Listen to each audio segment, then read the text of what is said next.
And joining me on the podcast right now and in full technical, he's a guy I learn something from every week, even if it's just the odd sleeping patterns he has. But it's more than that normally. It's Paul Hill, full-time analyst, full-time equity investor. You right, Paul? Yeah, morning, Justin. Well, let's turn the tables a bit. Just learning something from you. Did you manage to catch a mackerel on your holidays down in Devon on the coast? Well, I told my wife about what you said. She booked straight away on the phone, and we got on the boat there. We went out there. It was like 10 of us on a little boat, and me and my two sons, and my wife was with the dog at the beach hut. And we out for an hour and a half, like that. No one caught anything. Right? Oh, no! Apart from my son, Monty, the youngest on the boat, and he caught this odd fish, I don't know what it's called. He called it Duncan, but I had to throw it back in. But that was it, one fish.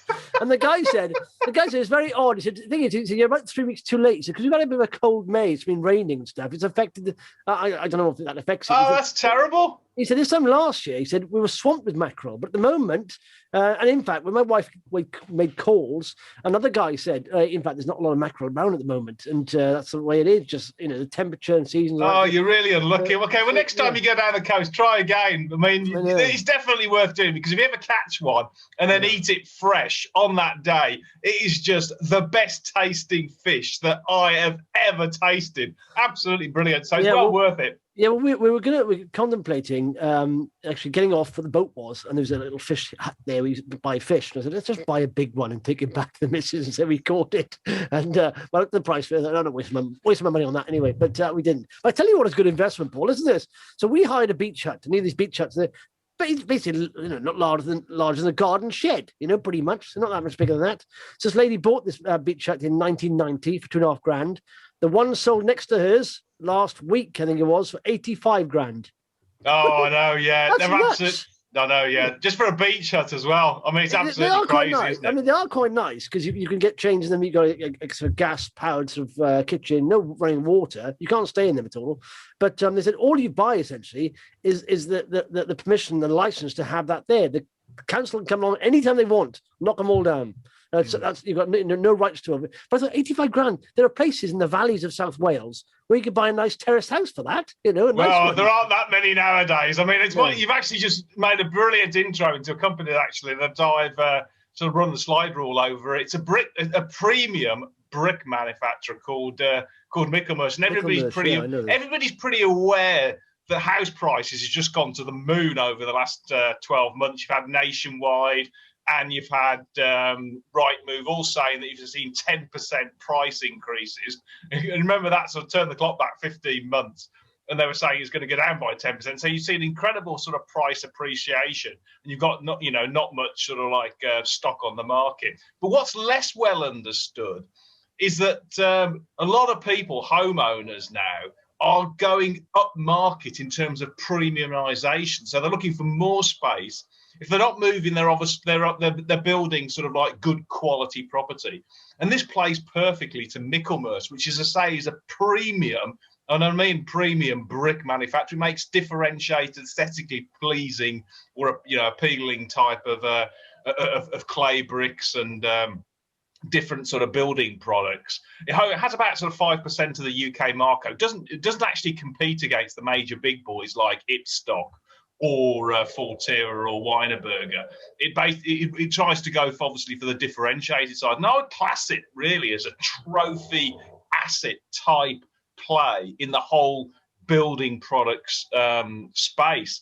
And I know the management team. I've actually used to invest in them as well. I mean, the product quality is great, and the strategies work so well that actually the biggest problem they've had the last 2 or 3 years is keeping up with demand. And they had a trading update about, I think it was about sort of 7 or 8 days ago, and they said that they're seeing really strong volumes, in fact higher than expectations. So they'll put their interims out probably sometime in July or maybe September, but a trading statement will go out probably in July, and the interims will come out in September. But I expect them to sort of like traded well. As I say, it's that whole move, which is investors haven't yet really picked up on, is this premiumization. I mean, all the DIY stuff you do, I bet you're putting some quite decent materials, aren't you? Well, listen, it's down to the wife. I said, I did say yesterday, are we going to stop spending now on the house? Because it's been going on for like 8 weeks or something now. I mean, we've done the sort of the patio's been done. It looks very nice on black tile. There's a guy inside the house. A guy inside the house painting. There's people at the front. Part of the Green Homes grant we got as well. So put some stuff on the front and some cladding and all that stuff. We've had other things done as well. Oh, guttering we've had done. I think it's a brand new house almost. And people want it to look good, because if it looks good, then the value of the property goes up, and they just generally want to sort of like, this whole COVID has made them sort of like, nesting. But it isn't just domestic property; it's also things like HS2 railway stations. It's build to rent. It's the basically those big blocks of new flats that go out to young professionals. It's the foyers. It's the aesthetics of the building, and this is what people are doing now, rather than actually just getting a standard 4x12 breeze block or something like that. They actually want something which looks good and appealing and is going to attract homeowners or actual rented customers. And so that's happened sort of like the whole sort of like commercial as well as residential. And you've also you've heard about the government's promise to build 300,000 new properties a year. Well, we currently build about 200,000. So you could see over the if they ever get anywhere near that, you could see huge demand for bricks and for more premium bricks over the next decade. And it isn't easy to get planning permission to build sort of like brick factories. In fact, it's really, frankly, very difficult, and you need the clay pit. And let's be clear about it, you're not going to get too many imports because it's a sort of like a heavy volume orientated product. So they're in an absolutely perfect sweet spot here for long-term trend. And I'll point it out, the shares, okay, they've done quite well. They're about 140 at the moment. But I sort of ran the numbers, and the turnover they're looking at round about for this year, the best estimate for the brokers, about 55 mil. But I think in about 5 years' time, it's certainly not out of the question. They could hit sort of like 100 million pounds of turnover, which if you put a 25% EBITDA, you get to a sort of like, just on a standard 10 times EBITDA multiple, you get £3.65, and that generates, if you look at a 2% dividend yield, that's the sort of 14% annualized return for a patient long-term investors for a premium type of luxury product. And I know you're a very smart guy. You just go around in sort of t-shirts and stuff, but people pay more for luxury products rather than they do for just standard branded products. And the same thing goes for stock. I'm looking scruffy, is that what you're saying? And the same thing goes for sort of like LVMH and people like that. The multiples go up. So really using a 10 times EBITDA multiple is under really sort of like valuing the business, because I think this is I come back to the first statement I made. I think this is a trophy asset that investors probably want to put on their stock watch, because if it ever comes down, it's an absolute screaming buy. But at the moment, I mean, if you look at it, if you're long-term investors, I think it's a good 14% easily, sort of compound return over the next 5 years. So it's definitely worth it. I'm hoping to touch base again with the CEO. He's been really busy, but I'm hoping to touch base over the next week or so. Do you know what? And I'll let people know how I get on. Yeah, do you know what? It's not a dissimilar chart to like something like Taylor Wimpey, for example. Of course, it would be. Yeah, another stock. Yeah, well, do you know what? If you look at the chart, it obviously sold off with everything else in March 2020, and they went up and down, came back to that level pretty much. It was like it's 80 odd pence, but then it went up to sort of £1.5, come back to like 85 pence in November, and then all of a sudden, blast off. What did they release in November? Because I mean, in November, what was that? Well, that was the vaccine, wasn't it? That was basically the vaccine, which stimulates the housing market. 9th of November, yes, that's right. Of course, yeah. But the other, I mean, they did a trading update as well on the end of November as well, so maybe it helped. But so it shot up then from 85 pence to pretty much up to 145, 150, yeah. Yeah, and the other things which are also potentially driving is, say, not just the infrastructure and chronic shortage of houses and the premiumisation, but you've also got the potential long-term thing about redeveloping vacant shopping centres, high streets, and office space. I mean, if people ever go into residential, they'll have to redevelop all of that stuff from COVID. And that's going to go, some of it's going to go into housing, and it will go into premium looking housing. And these guys are perfectly placed. Another one is, this whole thing about Grenfell with the recladding. Yeah. Well, it's got what the fire regulations say. It must be absolutely 100% fire resistant. And they're doing systems for, in fact, quite a few of the brick guys are doing systems for sort of like, for recladding, because it is the best and the most fireproof and actually the most aesthetically pleasing solution for the recladding. And that's potentially a very big opportunity for them as well. So you've got so many growth drivers in that industry. And the one thing that hasn't yet come through, and they didn't actually say it in the trading stuff, but again, it's something I want to pick the brains of. It's a co-CEO, Frank Hanna. I remember he's a great guy. Anyway, so I want to pick the brains on his actual pricing. And what's happening is that you've seen probably. I bet you've been paying over the nose for your DIY, because you've seen people like Travis Perkins increasing cement prices by 15% and plasterboard by 10% and stuff like that. Well, brick prices yet haven't really accelerated, I don't think. I mean, I don't know, but I haven't spoken to to Frank, but I suspect they haven't, because they're under most of the sort of the big sort of volume stuff is underneath long-term contracts, with the distributors and stuff. But that will all come through in due course as those contracts roll over. And when they literally invest in bricks and mortar, yeah.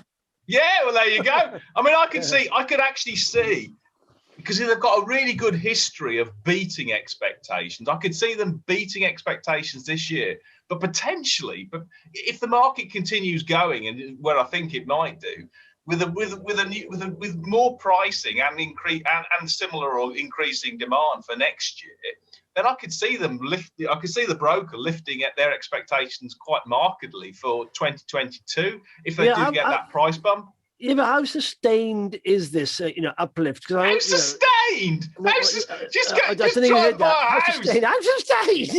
How sustained? No, what I'm saying is, no, I know, but listen, we've been spending for the wife has been spending for 8 weeks pretty much, but to a certain extent, we're limited on what we can buy at the moment. Normally, that money we're spending on the house would be on holidays, Now, the holiday market will come back.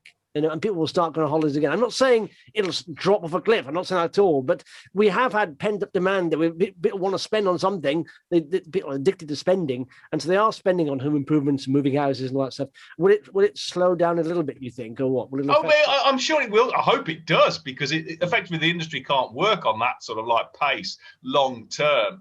But if you assume sort of like normal sort of GDP levels, you're still getting to sort of like, and any stimulus you get from the government in terms of trying to get to this 300,000 new build houses a year, then you've got huge drivers behind the industry for new build, for repair and maintenance, and for new infrastructure.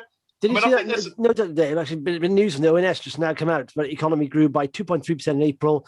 Construction fell in April compared to the strong growth in the previous month, but the sector remains above pre-pandemic peak, so it's still higher than the peak pre-pandemic. So obviously, just look at the last big the PMIs on the UK construction at the start of the month in June. There was 64.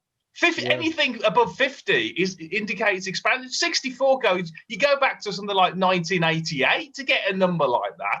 It just says that it's on fire. It doesn't say it's increasing. It says it's absolutely ripping the road up. I mean, it's going mad.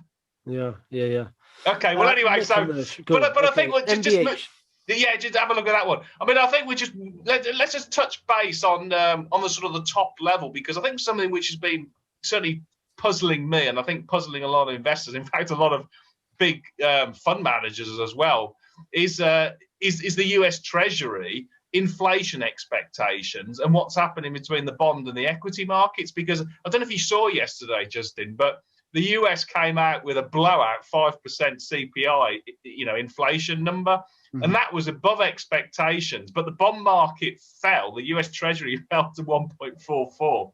But the stock market went to an all-time high, and how do you reconcile that? I mean, I've got an idea. How you got any thoughts? Yeah, but it's about expectations, isn't it? Really, we always overshoot one way or the other, and then it pulls back. But I mean, I don't know. What's your thoughts?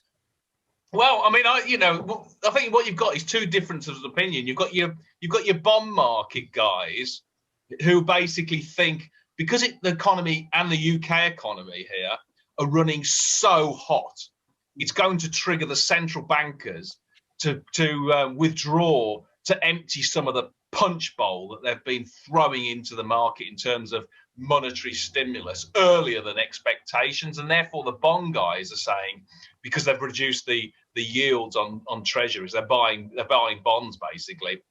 They're saying that because that's going to happen, it's going to slow down the economy, and you're going to take the juice out of the inflation figures, and therefore bonds are becoming more attractive. The equity guys on the other side are saying this is a Goldilocks environment, because the Fed is saying such that the inflation is transitory, and therefore it's basically back onto that risk on trade. But what you had yesterday, also in the last few days in the UK, is quite a few of the cyclicals we've just talked about with Michelmersh and the house builders have actually come off all-time highs. So even though the stock market's gone to the moon, some of the cyclicals have come off. So there's been a lot of sort of like contradictions, and sort of like, you've got the bond market and the equity guys who are sort of butting heads. And obviously the equity guys, you've had the rotation trade back into growth, and the cyclical trade has fallen out of bed a bit. But I would say this is the important bit, okay? Forget what price action is at the moment. Just think what will happen in 2 or 3 months' time. The reason why the cyclicals in the UK have been hit is because we had news yesterday, or there's a lot of talk that we're not going to fully reopen on the 21st of June. That's hit the short term, just sentiment and perception of the reopening trade for restaurants, for airlines, and for the house builders and stuff like that. But we're just talking timing. We're talking 1 or 2 months here. By the end of the summer, it's going to be absolutely full bore on going forward. And on that basis, because it's just timing, if you hold some of these stocks, keep them. And if you don't, then I'll take this dip as a buying opportunity and pick up some of the cheap shares, things like Michelmersh and stuff like that. Because I say there though, with you talking about bonds and all this is why I don't get. I see top line figures. I saw the treasuries, the yields and all that stuff coming down yesterday. I don't pay too much attention to it. But this is why you are full time. You are full time into this. You literally don't sleep, and can you see someone who's trying to get make a start in the world of investing? There's lots of, even on individual stocks, and there's so many ratios, so much terminology, knowing where to start. There's so many different companies out there, and then you throw the bond market in, and the experts don't understand what's going on, and they're studying it full time. So it's so confusing for a new investor to come in, and that's why you've got to try and keep it as simple as possible and look at a business as a good business you like that's in a strong mega trend for years and years, that's improving, and try and keep it simple, because you can overcomplicate it sometimes. I bet you've been I bet you've stopped, or maybe to change your mind on investment due to some macro trend that eventually didn't have any effect on something. You can get too caught up in macro and thinking, hang on, how do I keep it simple and focus on the individual company? That's what I need to do, essentially, the business, the actual business I'm looking at. Because all I would say is there's so many moving parts, isn't it? So many, even for yourself there, you can be doing this 24 hours a day, and you almost do, the sleep patterns you have, and then you still say, we're not quite sure what's going on. So if you don't know, how does the average Joe who's got, works, say, 9 to 5 somewhere, and has to come home and look at their portfolio? I just say ignore that stuff. All I would say is that the macro stuff, you've got to feed it in, and the key part it feeds in is valuation, because it's going to drive what level of expansion or growth you expect that particular asset you're thinking about buying. But there are plenty of big investors who would never pay any attention to the macro. If you look, Warren Buffett says that, never pays any attention to the macro. Looks at companies. That's rubbish, Justin. That's absolute rubbish. That guy says a lot of stuff, and if you believe him on his word, then I don't. What, are you calling him Buffett a liar? No, I'm not. He's a liar? He's a really brilliant investor, absolutely brilliant. But he knows the ins and outs of the macro. Most people do, because it overlays on pricing. A book I highly recommend, I don't know if you've read it, it's called The Psychology of Money by Morgan Housel. And he talks about it in there about Buffett and all that stuff, and how his investment strategy has changed over time. In fact, Benjamin Graham changed every book. Every edition he came out in a new formula. He said, the old one doesn't work now. And he got to the stage where the last edition of his books, he basically said, I'm not going to keep doing this because it don't work. What I'm doing doesn't work.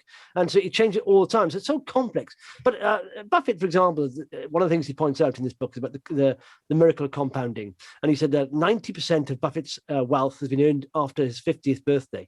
And how old are you, Justin? I'm 50, yeah. Okay, well, there you go. You got plenty going. I'm too late. But and also, I think if most of the money's been made on, and this is sometimes having conviction in a stock, and having too many stocks, and like I said, you won't get anywhere sometimes because they've made most of their money on 10 of the biggest investments. And Charlie Munger said, in fact, if we took those 10 big investments out, we would have average returns. And so what I'm saying is, try and find research individual businesses. There's so many moving parts to look at. You could look at bonds, you could look at gold, you could look at all different kind of things. And essentially, it'll get so complicated. You'll have option paralysis and you get so wound up and stressed up, you don't want to be able to make a decision. So I just think look at businesses that are in long-term trends, big uptrends, and just research from there. But okay. The key thing. Ignore the macro. Ignore to keep it simple for investors. Okay. No, but you don't do. You complicate it, and you are so good. No. I'm just going to give you a rule of thumb. A rule of thumb to keep it simple. If you don't want to get into the top level macro stuff, into the micro detail of it, essentially, is basically to ask yourself: is the macro movement long term, secular, or noise and transitory? If it's the latter, which is the 80%, 90% of even the time. that question isn't simple. You say keep it simple. No, it is. Just ask yourself. Is it short term? Anything is like subjective sometimes. Even as we know, these days, fake facts come out. What is true? You get so many people on Twitter pushing their agendas. There's gold bulls, there's crypto bulls, there's bond guys. And you think, what is actually true here? What is actually true? And the macro trends, because you can read top line. We read stuff all the time about COVID, and we've realized now 6 months online that wasn't true. And so, so how do you know what is true? So I mean, you can't. As I said, it's hard to know, isn't it? And whether it will have an effect. And right. I'll give you. Hang on, one more thing. We've had forecasters famously wrong year after year after year, and we still listen to them. We still give them airtime. And why? And some of the most successful investors about this one guy, I forget his name, I'll get his name up though, but he's one of the best fund managers in the world. And he said, going back over it, I wouldn't have paid any attention to macro. I was too worried about recessions coming, too worried about it. I should just concentrate on businesses. That's what I should have gone to do. And that's where, and worry about taking money out, putting money back in, that messing around. Yeah. Okay, well, I'll tell you what, something is true, right? Okay. I talked about, I think about 2 or 3 weeks ago, a company to put on the stock watch, Avingtrans. Well, they came out with a fabulous contract win with Sellafield. Avingtrans, AVG is the ticker.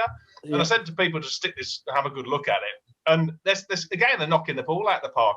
One of their divisions makes ultra secure, high integrity steel boxes for nuclear decommissioning sites, and they've won a contract, and its extension goes to another 20 million pounds. It goes to 70 million with Sellafield for the long-term decommissioning of this. And I mean, just to give you an indication, these are really sort of like secure containers. I mean, they've got to last in the ground when they store intermediate nuclear material for 500 years. That's 5 centuries. So not many people can build these sort of things. And this is in the context, so a sort of total absolute contract value of 70 mil over years. But this is in the context of their sales is only about 100 million. So it's quite material. But the key read across here is, one, it's a massive endorsement from a world leading customer. 2, it's a long life use of their product. So this is not going away anytime soon. This, nuclear decommissioning is something which is going to last decades. 3, there's international opportunities because Sellafield's not the only nuclear authority in the world that potentially could take these and has to decommission. And 4, it's showcasing their technology to basically to other potential customers. So it's a huge contract, gives them great revenue visibility. And on the back of that, I've actually upgraded I did say I had a very modest valuation of £4.70, I think it was, a couple of weeks or 2 or 3 weeks ago. And the shares, I think, are on £3.70 today. But I've upgraded that to over £5, of actually £5.07. And again, I still think that's modest. And I would flag it that, learn from great investors. And I picked this stock up originally from Christopher Mills of Harwood Capital, who I rated absolutely right at the top of the tree of small and medium cap. We've also got Simon Thompson, Investors Chronicle, who's also, top-notch small cap investor. And the other guy I spoke to recently, which really sort of tipped the bucket, tipped me, to have a really, really strong look at it, was James Thorne of Columbia Threadneedle. So I think this is, got a lot of runway ahead of it. One, because of those type of contracts, and the other one, another type of long-term contract. One of their other divisions, Booth, make blast-proof doors, which I mentioned last time, and these go into things like HS2 tunneling. And again, that's a £36 million contract over a number of years, and it's showcasing their niche engineering technology. And I think they're sort of like splits 55%. Product and 45% higher margin aftermarket, and these things are just long life products. And the other thing to note about the whole business is they're now cashed up because they sold their Peter Brotherhood division for 35 million. Gives them about just over 20 million of spare cash. Plus they're selling some land in Luton, which will probably bring 10 million extra. And this management team has demonstrated a track record of sort of like buying businesses, integrating them, massively improving them, and then if the price is right, to actually sell them on. And if you actually run the numbers and look at the share price, Justin, and you talk about long-term investments, these guys have delivered nearly 20% compound average share price return over the last decade. I mean, that is just that's Warren Buffett type. So they're a capable management team, and the products are great. I mean, we're talking niche-y, so not many competitors. Ultra, products that hit sort of like regulated, highly challenging environments, need to be safety critical.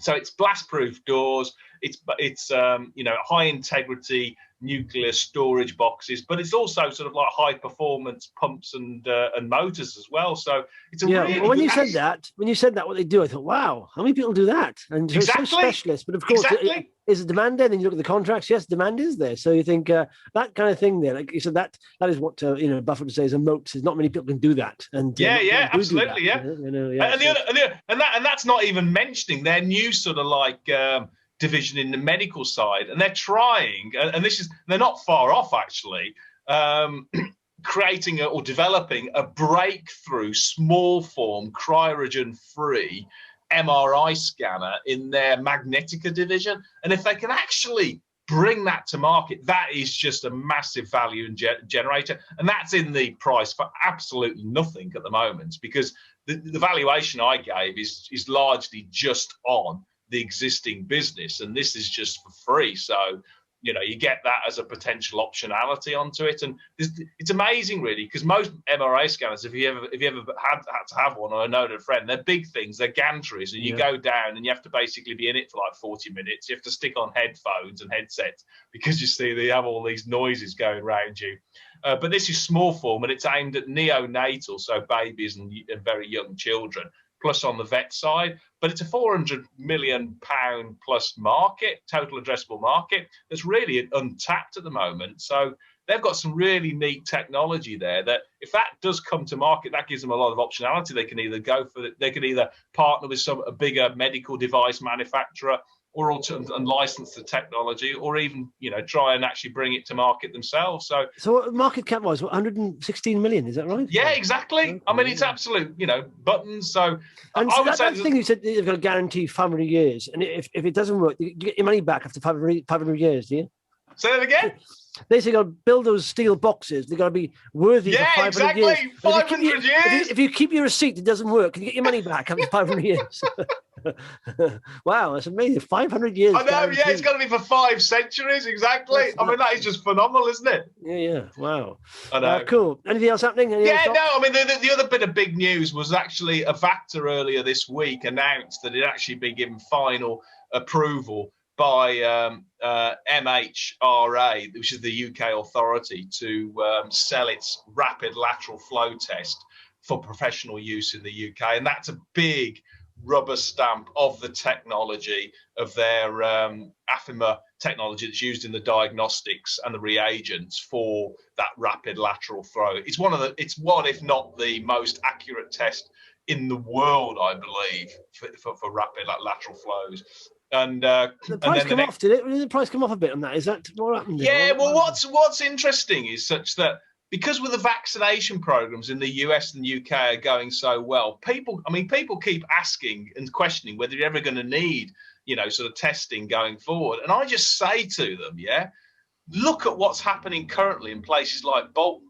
In fact, we're increasing our testing, or at least staying flat in the UK. It's roughly around about 1 million, tests a day, if you look at it across lateral flow and PCR. And that's using old technology. This lateral flow that they've got is to say, for picking up people who are infectious, not just necessarily infected, but infectious, then it's absolutely essential. So I see it, once the world, and this is going to take at least, let's be clear about it, it's going to take at least to the end of 2022 before the world is fully vaccinated. But let's I was thinking that you've got to have the majority of the world vaccinated before you can be safe and not exactly, because you're going to get massive, you're getting all these variants. Okay, but let's just assume.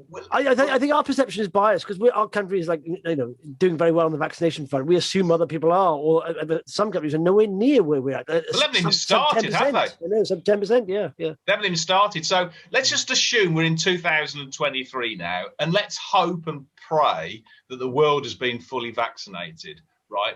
Now, going forward, we're still going to get variants because, as I've talked about, and I keep banging the table on about this, there's lots and lots of people with compromised immune systems. This thing is going to incubate in those people. And this is 3% of the world's population. So we're still going to see variants. Now, where we get a variant coming through, and let's assume also that in 2023, people want to go on foreign holiday and they want to go to foreign business meetings. So you're going to get basically people can cross-contaminations. We're going to start opening the borders worldwide. I mean, that's a bigger leap of faith, but I hope we do get there. On that basis, we are going to get these variants transmitting. So let's just assume the vaccines largely protect the people who've got normal immune systems. And therefore, we don't see a surge in hospitalizations from that category, okay? Mm-hmm. Now, on that basis, then NHS should be fine and we should be able to bring down some of the waiting lists. However, for those poor people, 300, which is about 200 million to 300 million people, the 3% of the world's population, who have got compromised immune systems, there was a big study which came into the Wall Street Journal, which reported 2 weeks ago from the Johns Hopkins Institute. You've probably heard about it because they report all the COVID stats. So this is a major study. These are not sort of like, types of me and you boys just doing the studies. These guys have got scientific credibility. They came out and they did an assessment of patients who have got compromised immune systems. 50% of them, after a double dose of the mRNA vaccines, did not have a single antibody protection. So I'll repeat that. 2 jabs, they had no protection from COVID, and we're talking 200 to 300 million people around the world. So if you have transmission, going around the world, you will also need identification of people who are infectious with COVID, to alert these people, the 200 to 300 million people, that they could come in contact. So where we have, I think you'll still need a lot of lateral flow testing and PCR testing to essentially to identify those people who are infectious but won't be hospitalized, like me and you, who can transmit it to the people who are going to die from COVID, which is the 200 to 300 million people. So yes, you won't get the peaks of the testing, but you will still ongoing from 2023 onwards need COVID testing to protect those people who are going to effectively die or end up in hospital. And that is and I got to say, I think what will happen as well, when testing goes down anyway, the best providers, top quality providers of the test will be the ones that exist and still survive and thrive in this environment, because a lot of these companies will drop by the wayside. But even though, I look at that, it sounds a lot, and it is a lot of people, of course, 300 million. But as a percentage of the population, have a guess what that percentage is. I was say, it's a world's population. It's about 3 or 4%, isn't it? No, 0.003%. So no. There's 7.4 billion people. 7.98 billion, close to. I 300 million by. Yeah. But it's a lot of people. It's 10 million just in the US. Yeah. So it's a lot of people. But you raise a very good point. Yeah. That people will adopt the best quality test on terms of accuracy, ease of use, cost. Sorry, you're right, 3.75%. Sorry, you're right, 3.75%. Yeah. So basically, they'll adopt the best test on a number of attributes. Avacta's right up there. Now, what's really interesting, that you just raised a fantastic point there, is the DHSC, okay? Mm-hmm. They announced this week, or a couple of weeks ago, that they've delayed their decision of their go-to provider for lateral flow tests. They should have done it like 2 months ago. Now, because they've delayed it, I don't know, it's probably wishful thinking for Avacta investors, but it's a bit of a coincidence that Avacta have only just got their MHRA, approval, and the DHS haven't made a decision on who their lead lateral flow test is. I could be putting two and two, together to get the wrong result here, but that just seems a massive leap of, coincidence. But given the urgency we need, I think they were definitely wanting Avacta's technology within their decision complex before nominating their go-to provider. Anyway, you've got to go best in class. You've got to go. Exactly. Otherwise, you're going to miss so many people who have, who are infected, and the problem will persist. So you've got to go best in class. And the other thing also to note is such that. I talked about my investments in Merck and Gilead. Okay, well, Merck had a really interesting piece of news this week, or was it? I think it was a couple of weeks ago. It came out. They got an order from the U.S. health authorities for $1.2 billion. Yeah, to basically make, I think it was something like 1.5 million doses of their new antiviral for COVID. And I talked about therapeutics and this sort of stuff. They're doing trials at the moment, but they're buying ahead because they believe this has got a good chance of actual working. And the results should come out in the second half. This could be another blockbuster for them, priced at roughly around about $700 per dose to the US government. If they're doing it, these guys are not idiots, okay, the US government. And you could imagine other governments are going to pre-order as well, because I think this could be an absolute home run for Merck. And don't forget, Gilead's obviously still got Remdesivir, but they're right in this whole area of creating therapeutics. And you like the vaccines, you'll need 5 or 6 therapeutics that actually work around the world.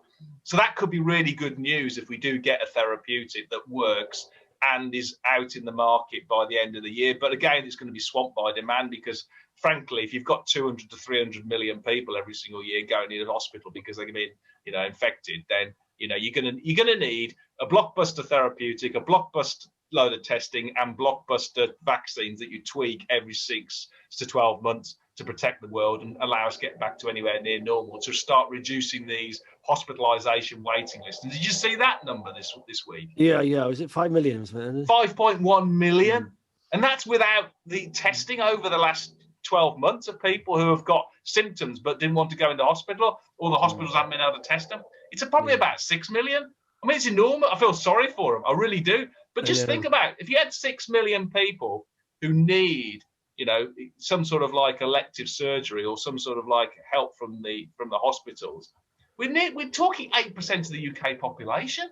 Mm-hmm. Mm-hmm. That is frankly massive. What is the NHS going to do? And that's going to work to the advantage, as I've said before, to companies like, the healthcare services companies. So SourceBio should do really well. totally should do really well. I mean, there's a list as long as your arm, but hey, if I was exactly.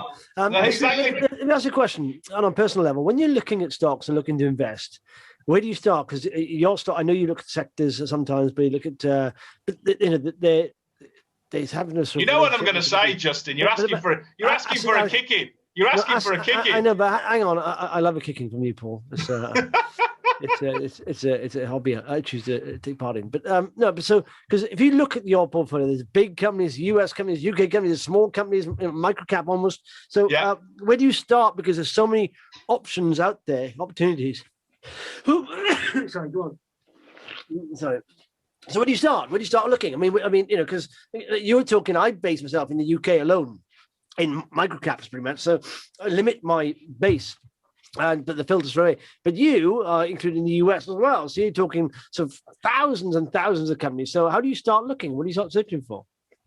The bond market. And macro. No, but you didn't look at. I'm pulling your leg. No, I look at secular trends. I'm not that dissimilar to you, Justin. Trends, yeah. So, for instance, going forward, my two most favoured sectors are healthcare and technology because they have long-term tailwinds. Healthcare because I think we've absolutely entered that golden era of new technology in it, like med tech, telemedicine. I mean, that will play to people like Trellis Health, for instance.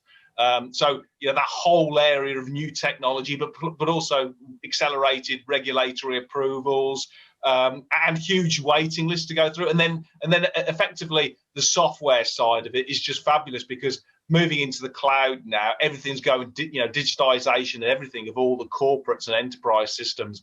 Those are the two biggest trends, and then the third biggest trend is going to be infrastructure around the world because, we need to repair things. We need new housing and all that kind of stuff. And the governments are not going to sort of like take the foot off the gas when it comes to sort of like, getting, that sorted to keep the economy going. So those are the industries that I would do where you have very good barriers to entry and long-term tailwinds, significant IPR and higher margins.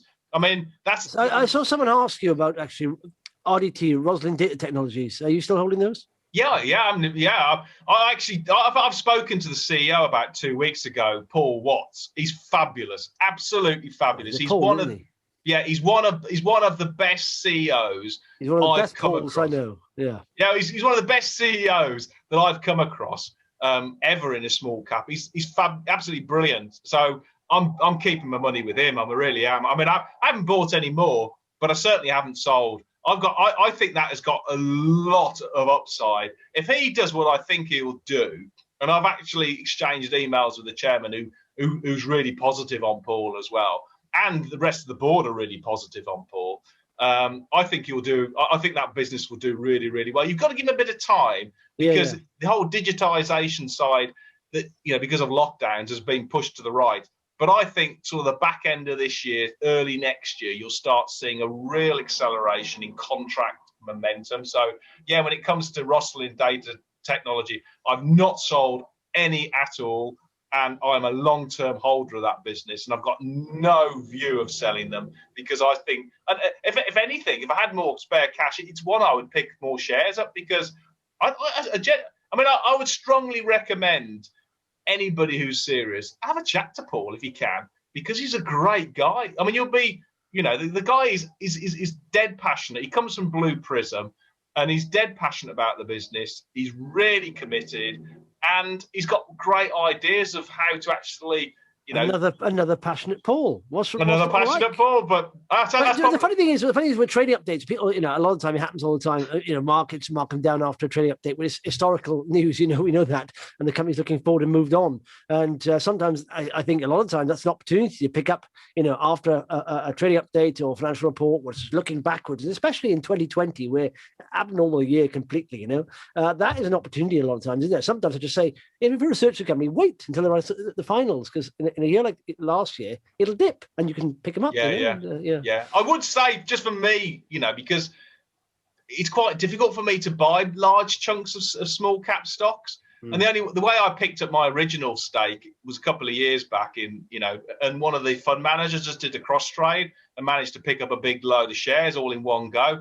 But if I buy and put a reasonable sum into it, there's no volume. I couldn't do it. But for smaller investors, then you've got an opportunity. And they just say, my portfolio is mega cap, US, UK, and this is a real micro. And I can't remember what the actual market cap is, but I bet you it's not more than about 20 mil. No. So it's a real sort of selection. But I think the long-term trajectory, if I was going to say, sort of like my top small caps for going forward, is equals the e-payments Forex business. I think that's got a great runway ahead of it. Northbridge, which is putting out its hopefully an AGM trading update on Tuesday. And I'm touching base with the chairman. Again, I've got a big position in that. And I think they're in a fabulous situation to really do well. And also Rosslyn, and that's on the assumption that Paul can actually really sort of drive that business. And when I spoke to him, I think he's doing a fabulous job at the moment. What you can't see is the value that's already been created, because it doesn't reflect it in the share price and isn't reflected in the turnover coming through. But that will, in my view, come through. It's just a matter of time, not when. Yeah. No, you've got to give time. It's funny, in that book actually gives us stats of making money, and it's historical gains on stock markets. And literally, you got a 50-50 chance, I think it's less than actually, of making money on day trades. Go up to a year, 68% chance. Go up to 10 years, 88% chance of making money. 20 years, 100% chance of making money historically in the stock market in the UK, in the US. I don't know what's based on, maybe in indices. But talk about opportunities, and this is a Pete, my friend of mine, to talk about opportunities where it drops. And Trufin, a company I hold, and they're holding. They have 4 companies. One's a gaming, three fintech. Satago, which connected to Lloyd's, which obviously you hold. They're sort of invoicing, sort of financing company, automated for small companies, and they're a lot more effective at getting paid from big employers. So they did a trial with Lloyd's back in December the 11th, 6 months trial, and it came up. Obviously, it's now the 11th today. So yesterday announced it'd been extended, and people, what was that? There's a bit of worry there. And if you look at the last statement, the guy from Lloyd's didn't sound like it was a trial at all. He said, we're best in class software, we're taking it forward. Only Trufin said it was a trial. But if you look now, people worry it dropped off yesterday about 6%. I think, read the RNS. So sometimes it's in the detail, and I think it's just a bit of COVID delay essentially, but it's going strong. The trial is going strong, and I don't think that they've announced another 6 month trial. I don't think it'll take 6 months. But if you read it, the second line in there says both parties are keen to work closely and continue the commercial pilot, in which the target will develop further integrations with the bank's infrastructure and drive additional reach through Lloyd's regional sales network. That, to me, that's an improvement on the last. I mean, the people are so impatient now. They say, they didn't sign it, I'm out. And whoa, hang on a sec. You can't just hold on for a couple of months and jump out when something doesn't go wrong. But I think sometimes when the share price drops like that and you read into it a bit more, I think there's opportunities, And, absolutely. I mean, can you actually, as an investor, can you actually join that trial? Can you actually test the tech? I think obviously Satago is standalone. It's not exclusive to Lloyd's. They've white labelled it. But, that's what that's what you should do then. Download the tech and kick the tires on it. No, well, listen. If you look at the last statement, Lloyd's are happy with it. It's going to get done. It's just with a delay. Big companies like Lloyd's. I would agree. It's like the big companies are like super tankers, aren't they? They just they start slow, moving slow, and once they get going, it's fine. And it's just nothing ever. It's like you get delays all the time in business. It happens, especially. All I would say is that if you put yourself in Lloyd's position, and this is really stuff that they want, which is frankly sounds as though it is, okay? You're probably the reason for the delay. And again, I'm putting 2 and 2 and getting 5 here, okay? And it may be wishful thinking. But you wouldn't, if you were Lloyd's, you wouldn't want to announce you'd signed a contract and the value of that business to increase, that part of the business, if you wanted to buy it. You would be entering negotiations to buy that business now with the intention of then basically signing later on. So all I would say is that commercially wise... Do you know what? Oddly, the guy in my Share Pickers investment club, there's a guy in there whose brother-in-law owned this. He had to sell it. He'd run out of cash financing it. He loved it, and a lot of people loved it. And he asked him about this. He said exactly the same thing. He said they're probably doing due diligence on this. Yeah, exactly. Yeah. I mean, if that is what they want, then Lloyd's will be mad to sign a contract, announce it, and then buy it later on at a higher price. They'll be doing it at the same time. Yeah. Yeah. Anyway, potentially good news for you, Justin. Yeah, it's a bit of patience, that's all. I mean, there's other parts of the business as well. They're all inflection points, actually, all now starting to become EBITDA sort of positive. So it's very good for the company. They got, tons of cash, like 17 million in cash. They're valued at 65 million. They've got 4 companies there. So I think it's just one of those things you have to wait a little bit, so a bit of time. But cool. Anything else, or we all done? No. All I would say to investors is keep your eyes peeled on the macro and the bond market. Ignore the Listen, what you need to do is actually just once every 2 weeks, just listen to what Paul says on the macro. That's fine. And you just concentrate on your shares, let Paul do the hard work, put the hard yards in, and listen to what he has to say, and he'll take the hard work out of it for you. That's fine. Marvellous. Thanks. Fabulous. Have a great weekend. And best of luck with the mackerel fishing next time. Yeah. Did you say macro fishing or mackerel? Mackerel. Freudian slip there. Cheers, mate. Speak next week. Cheers, matey.